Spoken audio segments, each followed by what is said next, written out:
Hey Magic fans, and welcome to the Let's Talk Magic podcast game day preview on Martin Luther King Day in the States. If you're celebrating the national holiday, we hope you are having a good time, and we are looking here at the regular game day number 40 for the Orlando Magic.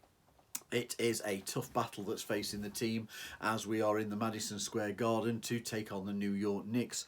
The tough challenges just keep coming for this understaffed Magic team. We are looking at a UK tip time, amazing one this guys, of 8 p.m. 8 p.m. in the UK tip time, which is 3 p.m. in Orlando and in New York itself. To watch here in the UK, you will need an active NBA League Pass subscription. We're going to talk about the Magic first. It's what we do. And we are at a 21-18 record on the season, having lost the last 3 games, and over the last 10 we are at a 3-7 record. On the road, we have an 8-13 record, standing 8th in the East, and we're still just in the positive as far as scoring is concerned. We are scoring 112.5 points per game, conceding 111.6, so it's just that 1 point, almost it's 0.9 of a point, that we're scoring more than conceding. Offensively, we are rated at number 24 in the league, and defensively it is still the second. Last time out, it was for the Magic, it was another game of really the same old issues. Too many injury absences, too many missed free throws, too many turnovers. We got in foul trouble, and we had poor shooting percentages, which was including 20%. We made only 20% from the 3 against the Oklahoma City Thunder on the road, and we fell to a 100-112 loss. OKC in the first half were stifled by a very effective Magic defence. And it included them making only 3 of 22 attempts from the 3-point range in that half.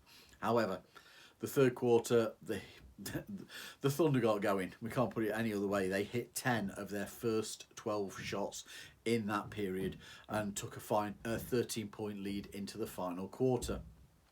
We had trailed by as many as 16 points and twice made runs that got it back to within 6 points in that final quarter, but that honestly was as close as it got. Paolo Banchero, he led the Magic, recording 20 points, 9 rebounds and 8 assists. Unfortunately, only Caleb Houston from the starting 5 was the other player to make double-digit scoring. He scored 14 points. From the bench, Cole Anthony led 14 points, and he was followed by Anthony Black with 13. That was it as far as double-digit scoring goes for the team. Starting unit, Jalen Suggs, Caleb Houston, Chuma KK, Paolo Banchero and Goga Batadze. From the bench, Cole Anthony, Anthony Black, Moritz Wagner, and Jonathan Isaac making a return, and Trevelyan Queen. Admiral Schofield was available, but he did not dress for the team. So as to tonight, let's have a little look at this. There's some hope with regards to the injury report. Jalen Suggs, Anthony Black and Cole Anthony, they have all been playing through illness and injury.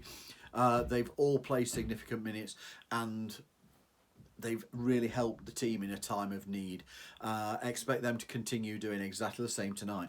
Jonathan Isaac, Markel Fultz and Joe Ingles are all available to feature again.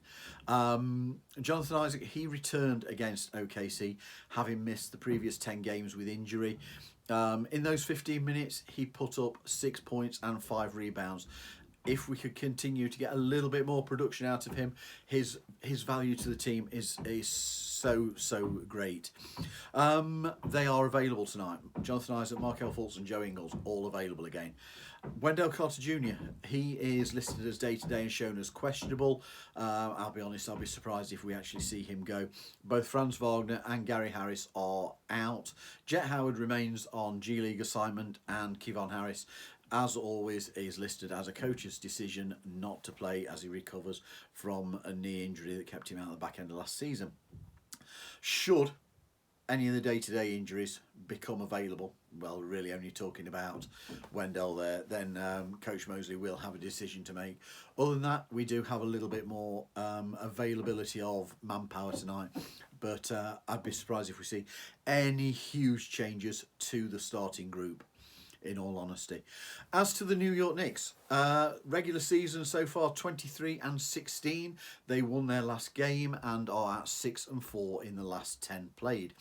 They are standing 7th in the East and tied 5 through 7 with the Miami Heat, who won last night, and the Indiana Pacers, who lost.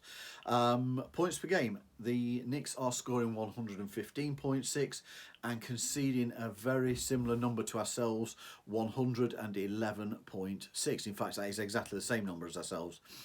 Offensively, they are rated 9th. Defensively, rated 13th.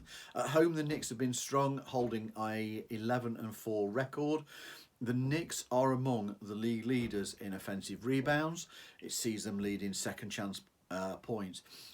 Though not a leader in steals or seeing opponent turnovers, the Knicks are effective at turning opportunities from opponents into points.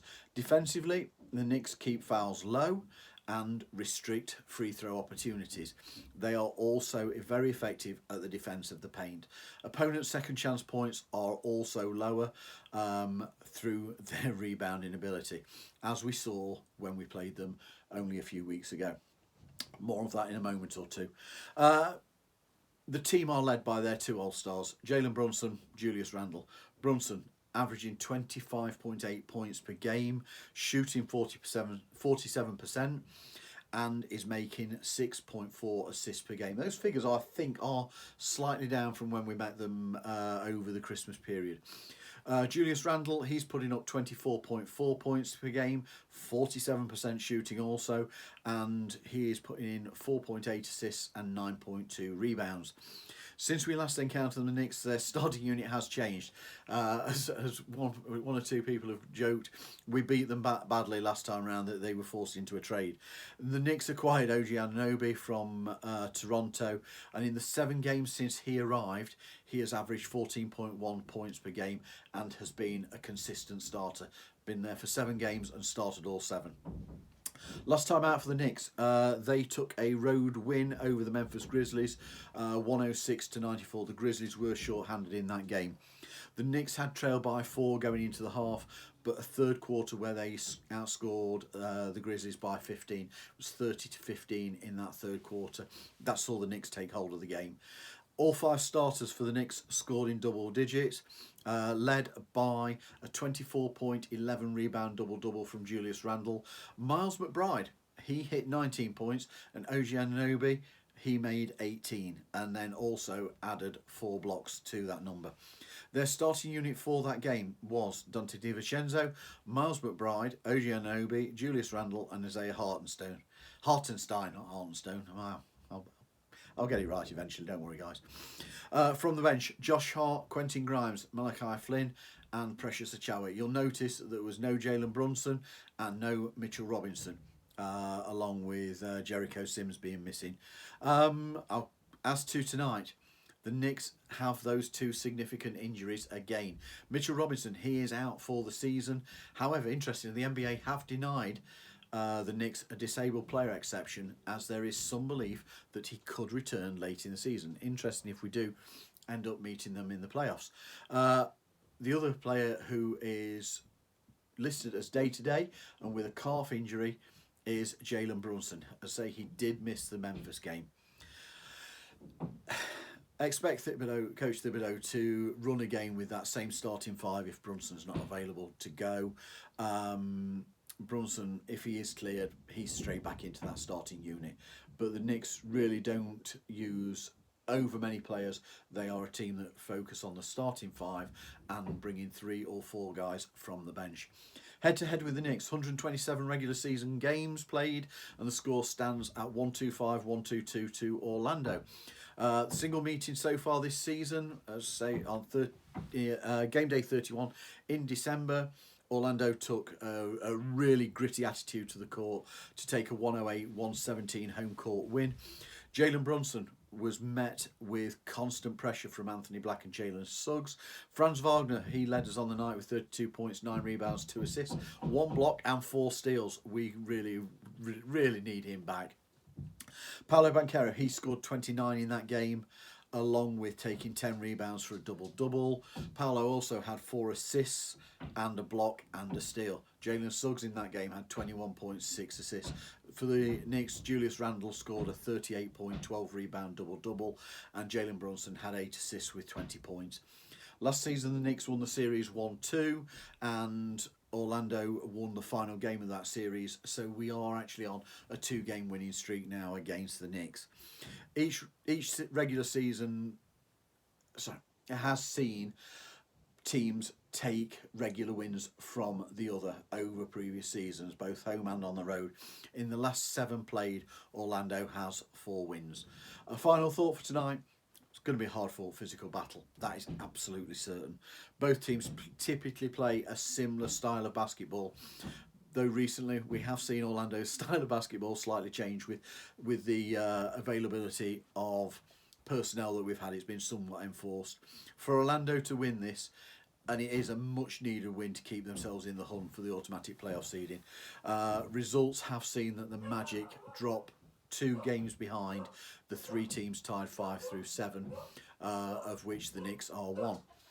I apologise for any noise because the dog's barking. We've got roofers arriving. I'm just on my way to work, so I'm going to wind this up. If you've enjoyed this preview, please give us a thumbs up, share it, do what you do with it. We do appreciate it.